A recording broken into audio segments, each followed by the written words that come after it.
So I'm going to hand it over and just open the floor to any questions.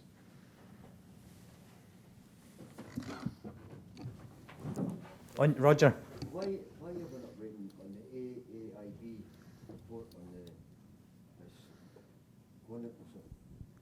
Why are we not waiting on the AAIB report that's going to come out, and then before we put them into back into service? Like this will, I can understand everything that's been put forward there, like, you know, and the barriers in place.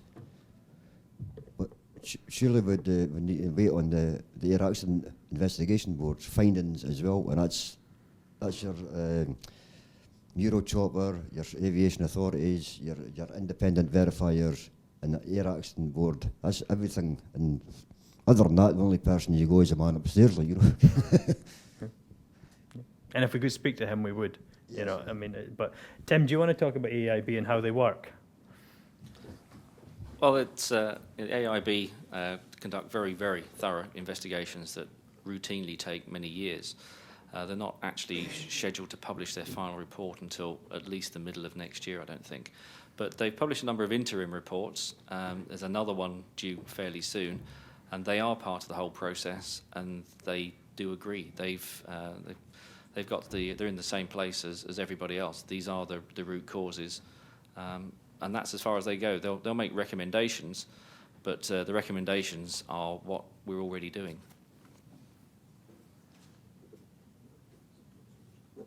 Does that answer your question, Roger? So we know their recommendations. But they've been ultimately part of this investigation process. So, and they will issue a special bulletin in due course. They're not listed as part of your triumvirate, are they?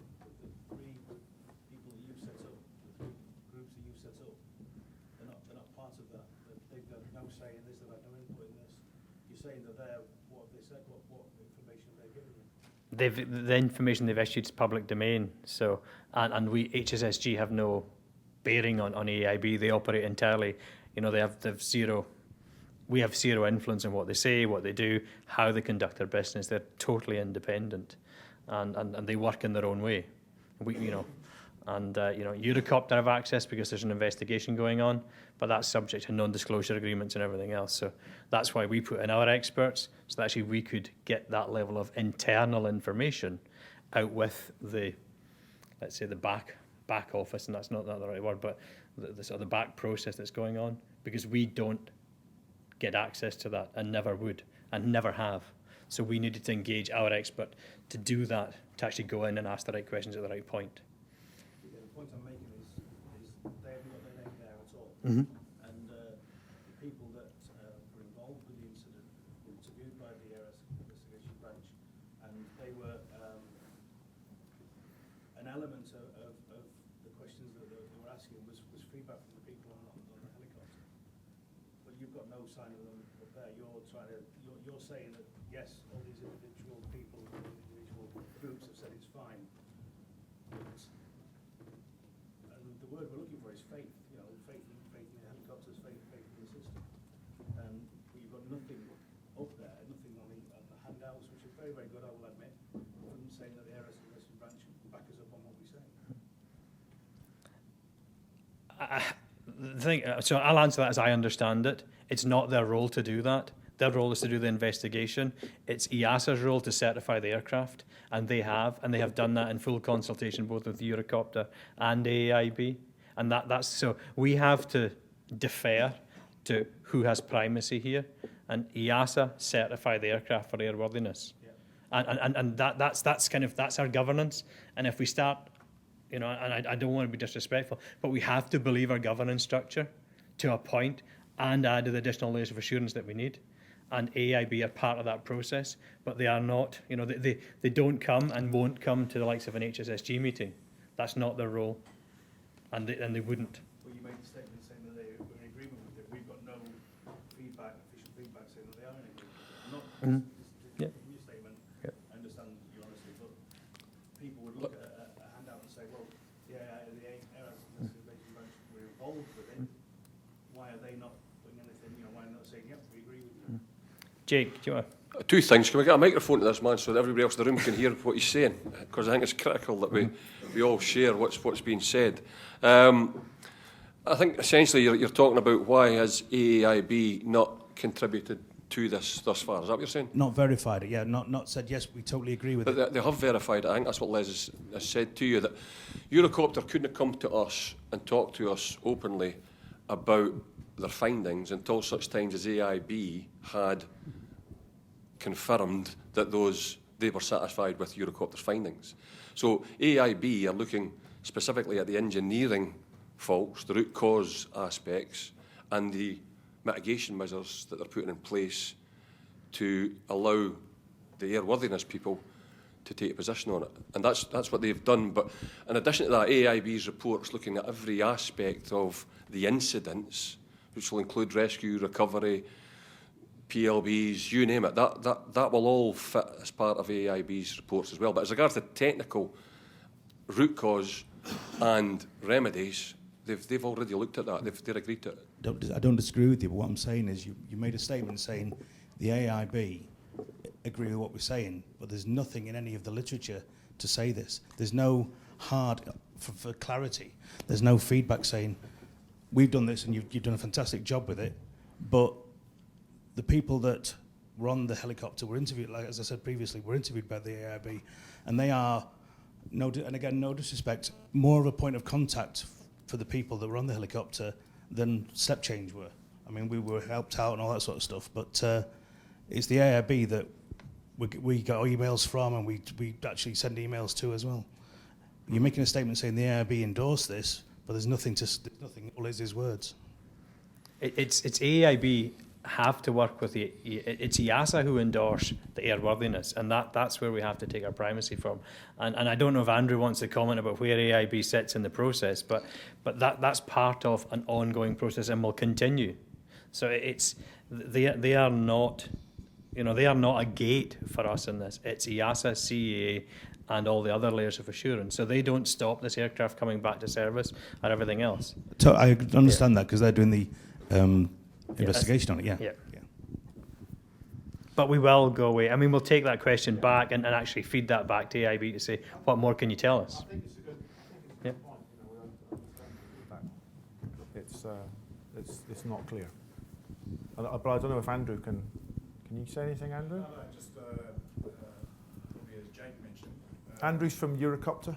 Just as Jake mentioned, the AIB is looking at everything from the whole sequence of the incident, the response of the system, all elements of the system, not just the shaft itself.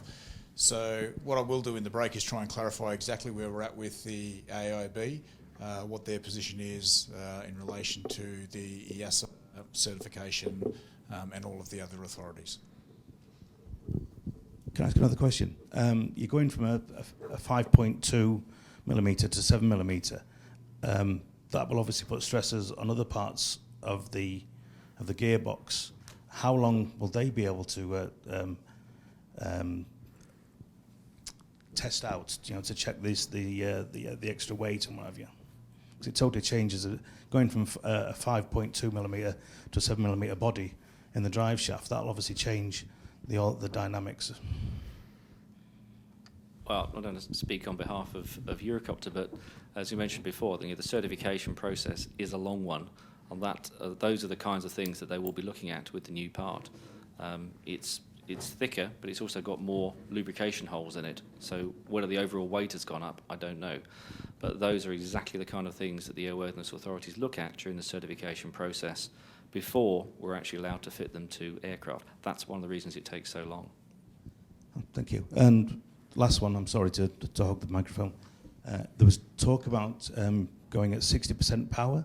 Will that decrease? It was a publication that came out via email that you might be going at 60% power with the Eurocopter, but you discussed why go at 60% when you have to change the ratio of inspection. So are we going at 60% power? Will that reduce the flight duration and the flight distances that they can take, the speed and well, reducing the power obviously means the aircraft flies more slowly. So in one sense, you're increasing your exposure because you're in the air longer. But there's no real There's no actual operational benefit. It's not actually been shown to do an awful lot to prevent, or doesn't do anything to prevent a crack initiating. It slows the propagation rate once there is a crack, which is why the procedure, if a crack is detected in flight, is to reduce power. But in terms of flying around at reduced power the whole time, there's no real benefit, and the disadvantages are that that's not how the aircraft is designed to be flown. So a lot of the automation and the clever bits on a 225 rely on the fact that it manages itself and it flies around fast, looking after itself. If you take one of those channels away, then you've lost some of that protection, and it's now something that the pilots are having to monitor or do the whole time. Rather than monitor the overall system, they're now actually directly involved in setting the power the whole time. And there's some other systems on the aircraft that won't work if you're at 70% power rather than at full power. So there's a whole range of reasons why, given that how we've trained our crews, how we've flown the aircraft for the last 6-7 years is based around flying it at full power, and that's what we're all trained and used to do. The CAA view and our view is that we shouldn't change that, and actually we should operate the aircraft in accordance with the flight manual. We know the Norwegians have taken a different view, and the Norwegian CAA has mandated that all 225s in Norwegian airspace and Norwegian registered 225s should be operated at this reduced power setting, which is giving certainly my company's Norwegian division huge headaches, because there are all sorts of things that we have to do in terms of engine monitoring, which relies on the aircraft being flown at full power. So we've got questions in with the Norwegian authorities as to how we're supposed to do these things. So there's a lot of reasons why it makes sense to fly at full power. And again, one last one. The crack, did it start from the inside out or the outside in? Well, that's a good question. I can't remember. Inside out. Yeah, because that's where the sludge would be. That's that. Yeah. Yeah, you're right. It's logic makes sense. Yeah. The second crack. Yeah. Any other questions up the back there? Sorry. I'll come back to you. Hi. A couple of questions, but they're very quick. The first one is that there was sludge detected on at least one, a high amount of sludge was detected on at least one of the ditchings. Were there any conditions identified with the use of the helicopter, or where it was used, where it was identified that that was the reason for the increased sludge? And my second question is that the 225 has been grounded over hostile terrain, particularly North Sea, but other 225s and I'm pretty sure French EC225s have still been flying over land. Have any incidences or problems with that shaft been identified with those aircraft that have still been flying over the last 9 months? Tim? Yeah, well, to answer the second question first, it's no, nothing's been detected at all. And it's something like, I think it's up to about 23,000 flying hours now, 30,000 flying hours now on the fleet that wasn't grounded. As you say, it's a mixture of operators that are flying onshore, or they're flying in those parts of the world where the sea's warm and it isn't considered hostile terrain, and also the military versions which have been flying in Afghanistan and around the world. So there's 30,000 hours have been clocked up on the fleet, which is actually more than we do in a year on the 225 fleet out of Aberdeen. So it's a significant amount of flying, and there's been nothing detected. So can you remind me what the first question was again? I've forgotten myself. The first question was regarding to the sludge. I think maybe it might have been the CHC one that had the most sludge, I think. And it was just a question of whether there was a particular way that it had been operated, or where it had been operated that had contributed to that increased amount. I'm certainly not. I'm not aware of there being any particular reasons why it should have. As I say, the sludge has been found on a few aircraft, but none to that level. But I guess if you've got an average, there's always going to be one that's one side of the average and others that are the other side of it. And Andrew, anything from Eurocopter on that? One thing that we did look at as part of the investigation was why there was such a build-up. Why there was such a build-up of sludge on the second ditching aircraft. We have looked at approximately 50 aircraft around the world now, so about a quarter of the fleet. and we haven't seen the same build-up of sludge on any other aircraft. So as Tim mentioned earlier, it is quite a unique circumstance from what we had on the second ditching aircraft.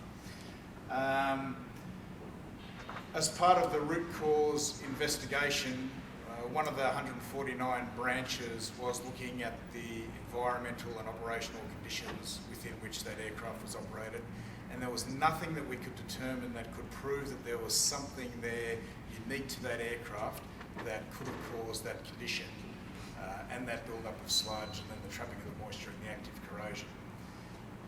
That said, that aircraft was one of the few aircraft where the shaft had gone through the second overhaul cycle. So the gearboxes go for overhaul at 2,000 hours.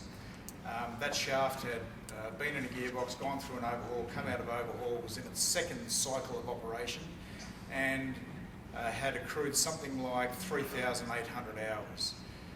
So most of the shafts, when they come in for overhaul, they are scrapped during the overhaul process, mainly due for wear on the teeth of the bevel wheel itself, nothing to do with the vertical shaft or the splines, but we do get wear on the splines.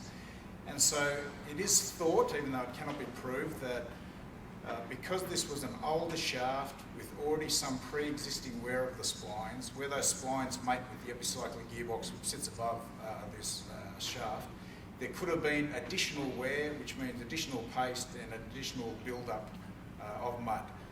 That cannot be proven, but that's one of the theories or thoughts of why we could have got so much debris or mud or paste on this shaft. And we've now had a look at all of the other shafts that are in their second overhaul cycle in service, and we haven't seen the same level of build-up of that paste. Question, gentleman here with a check shirt on. Yes, I was thinking about the new shaft certification. You spoke about the new shaft certification, and you said possibly between 12 to 24 months. I'd just like to know what that transition from the old shaft to the new shaft would look like. Will there be consultations, and will the 225s be taken out of service for any amount of time in that respect? Well, there's a question we hadn't considered. I think for us it's quite far away, and there's HSSG will monitor as the shafts become available. But ultimately, it's up to the helicopter operators to manage that transition with Eurocopter back in, that certification process. We can certainly commit to communicating that and, giving you a further update as and when they become available. If that's, if that's what that's important, then we can make that commitment. HSSG doesn't stop. We will continue to meet and continue to monitor how we're performing, not just on 225s, but actually on all the other aspects of helicopter safety. This has just dominated the headlines for the last 9 months, but there are other things that we are focused on beyond this, and it's the whole fleet that we're working on, and confidence across the fleet, not just one particular airframe. So, but sorry, if I can say in terms of, I think we're still pretty grey on it's 12 to 24 months, so there's a lot of greyness in that because there's it's a long process to go through. But in terms of how they get fitted to the aircraft. They'll just arrive in a new gearbox. So we just change the gearbox out, and that's almost an overnight job. It's not a big deal. You're not taking the whole fleet out for months to fit this new part. It'll be a fairly routine bit of maintenance. I think just to add one thing is that we've been very fortunate. Jake, Alan, myself, and Tim have been to Eurocopter 3 times, or certainly twice, to go down and sort of kick the tires to find out what's going on. We've seen an organisation, that's had to look in the mirror, like we've had to do many times in this industry. We've not always got it right, and we've seen an organisation that's learnt their lessons through this process, and we can see, that feed forward of learning into the new shaft. So what's ever been learnt through this process will be fed into that shaft. So the certification, the testing, and everything else will be significantly more robust. The level of engagement we've had from Eurocopter, that open doors policy that they've had, we expect will continue. There's no reason to doubt it. So, they don't disappear when this aircraft returns to service. There'll be that continued level of engagement as we work through all the different processes. So I've got a question up the, I'll come back to you. Up the back, gentleman with his hand up there, Helen. I noticed that people have referred to it being a hostile environment, and anybody that works out in the North Sea obviously knows that. And the new added barriers will increase the confidence in flying in this unit. But it was mentioned that all aspects of these incidents had been investigated. Does that include the flying conditions? And I know the barriers are there to prevent a ditching, but also the rescue or recovery from the sea.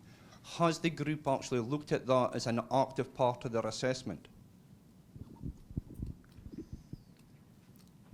So I think the answer is, in terms of the rescue recovery for sea, we haven't in terms of that assessment. That was the reason why the CEA put in their operational directive, so that the likelihood of an outcome, of a good outcome in ditching on sea, was why they put the restriction in place. They've removed that restriction based on these barriers, and they have the operational responsibility and requirement to governance that. So we have to be bound by, again, our regulator. We've had no need to look at that, because we have, if we're talking about how we recover a situation post-ditching, we're so far down the wrong side of a bow tie model, then we have no confidence that the barriers will work. So talking about what we do in the event of a ditching means that actually we expect it to happen, and we don't expect it to happen. So, if we're looking at how we recover people from an HSSG perspective, we want to stop the crack initiating, stop a ditching, and therefore not have to have any concerns on that side. And that's always been our driver, be on the left-hand side of the bow tie as opposed to the right-hand side of the bow tie. And that's really important for us. I could understand that, and understand the reason why the barriers are there, but I always believed that a risk assessment was you prepare for the good things, but make sure that if the worst thing happens, then you can recover people safely. But by that, I mean the ditching. Yeah. And we have, in the event of worst thing happening, we've got proof. We've got, pilots that are highly trained, highly capable of landing this, and have demonstrated they can do so. We've got our search and rescue. So that hasn't changed. That robustness is there. But our focus has to, we don't want to be considering that. It's stop it happening. It has to be our, if we're considering ditching, then, we have no faith in the barriers. And there's nothing to change on the right-hand side of the bow tie. That's there, that's robust. And that's why we have, highly skilled pilots. Left-hand side, stop it happening, don't have to worry about it. Les, can I just supplement that with the rescue and recovery aspect is an ongoing debate, which we're not going to get into here, but what I would say is, if there's any issues on the ground, or on the ground on the platforms, about the likelihood of rescue and recovery, that should be getting raised around the issue of adverse weather policies and everything else. But as Les is saying, our objective here is to stop them being in the water, to stop you getting to that stage. But if there are concerns around that, then get them in. Adverse weather policies are a vital element of, as you talk about risk assessment and flying operations and everything else.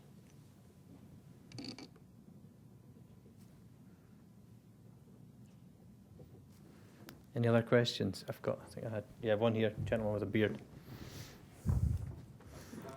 Do you want to wait for the mic so that... In your presentation you talked about learnings on several aspects, an unusual manufacturing condition as relates to in situ stress, which hadn't been previously considered, the design consideration around about the stress concentrators, and additionally the novel condition around about corrosion you discussed. Now, these have been well addressed as regards this shaft, and there's obviously a lot of focus on it. Just wondering if there's been any discussion around about where else these conditions that we now better understand may exist in the other critical flight systems, tail rotor drives, that type of stuff. Because obviously it would be a fairly appalling condition for us to go back flying again and then to find that we have a similar root cause of failure but in another critical drive system. Andrew, I know it's putting you on the spot, but that's about where the range, based on the learnings that you've had on this incident, how far into the, let's say, existing fleet and other parts of the aircraft have you begun to transfer these learnings, or at least look at the considering factors? I think that the short answer is that there's no evidence to suggest that there's any issues with other components on the aircraft. the unique occurrence here is where we had the active corrosion due to the trapping of the moisture, as been explained by Tim. That doesn't occur in the other gearboxes on the aircraft because they are sealed systems. So it's the main rotor gearbox that does vent to the atmosphere. That's really where we get the ingress of that moisture. Also, the design of the other gearboxes is very different. They're very more simple gearboxes, and the way they're lubricated with splash lubrication is somewhat different to the way this gearbox is lubricated. Just one other point. I believe I'm correct in saying that in both ditchings, the pilots were informed via the automatic systems that they'd lost their primary and their reserve oil pumps. But then when they turned over to emergency oil lubrication, they had a false indication that that had additionally failed. I know that was brought up as a separate point by the AIB. I'm wondering if you guys can talk anything more about the assurance process there, that when the pilots bail out to the emergency system, they'll get the correct signals back from the emergency systems now as well. Tim, pilot. Yes. That was almost an equally exhaustive investigative procedure as well. There were a number of flaws in that system which hadn't turned up before. Now it's been thoroughly investigated. All of the issues are understood. We've got a whole... This is actually one of the modifications which is going into the aircraft prior to flight, is almost a whole new emergency lubrication system. So there are new pumps, valves, there's new sort of printed circuit boards to as part of the electronics determining the pressures and all the different parts of the system. The whole thing has been reviewed. There's a much better test regime now, so we'll be testing these systems on the ground more effectively, so that we can prove that they work. So yeah, the whole system has been completely overhauled. What is good to know is that although the pilots got a false indication to say that the system wasn't working, in fact it actually was. And as a result of it working, the gearboxes that were recovered from the aircraft that ditched were actually in very good condition. There was no wear or deterioration from the fact that the oil pumps had stopped working. So the emergency lubrication system worked as it was supposed to do.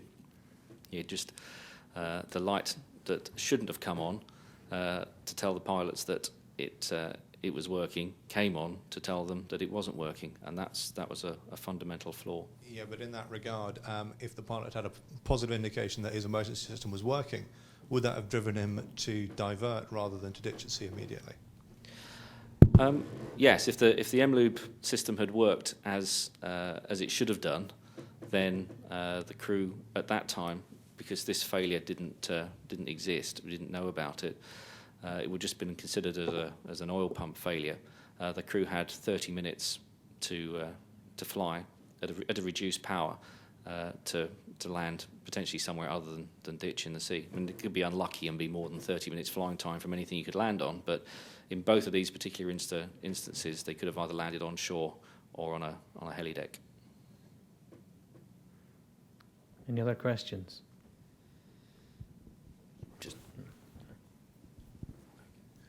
I'm just thinking there's a lot of talk about removing the oil, removing water, and so on. But with all these checks, usually when you make differences, there's consequences. So with all these checks, are we exposing the gearbox to the elements in the hangar on the shop floor, therefore running the risk of introducing contamination, airborne particulate and so on? Because things like that can create sludge as well. Maybe we're not introducing the parts of the gearbox that aren't normally introduced daily day. I'm not hearing anything about filtration, for example, checking out, contaminant within the oil. Is that an issue that's being then looked at? Well, it's not. The oil is examined regularly anyway. But where the access to the gearbox to do these inspections is actually the main sealed part of the gearbox. So it's not one of the bits that it's one of the areas that is awash with oil. So moisture isn't going to be an issue in there anyway. We're not actually looking at the inside of the shaft. We're looking at the ultrasonic is done from the outside of the shaft, looking in through the thickness. So it's a different part of the gearbox, and we've done quite a few of them now. and you have to disconnect some couplings to the gearbox and then reconnect them. There's one which is more important than the other one, but again, this isn't something that would show up in flight. This is something that shows up during the pre-flight start checks. So we've got a very robust system whereby the engineers will, in fact, it's a triple check they're going to be doing to make sure everything's been reassembled and is how it should be. But if that was for some reason missed or there was something not quite right, it shows up on the ground. It doesn't show up in the air.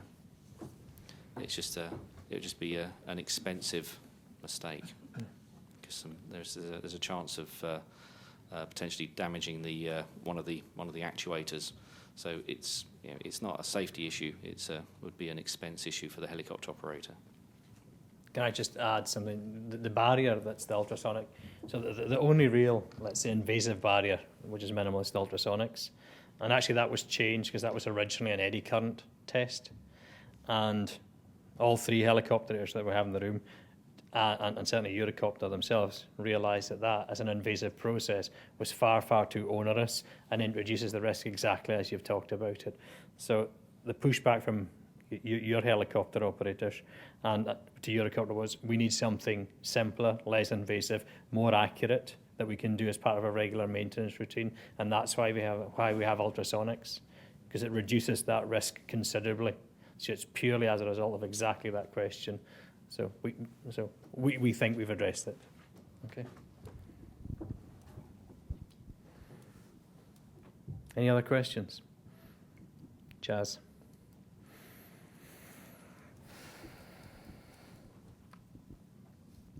Thanks. It was just clarification. I think Tim said that the CAA gave approval based on the operators performing the immediate solutions. Mm-hmm. Have all the operators done that, or what's the timescale for it? Tim. I imagine everybody has done it or is working through it. I can only speak for Bristow. As we're working through it, we have I think our first aircraft will be complete and ready for testing. I think it's either tomorrow or the day after. So we're working through the process. It's actually quite complicated. I mentioned these service bulletins that came out from Eurocopter. They actually amount to nearly 250 pages of text, an awful lot of which are the task cards for installing all the modifications.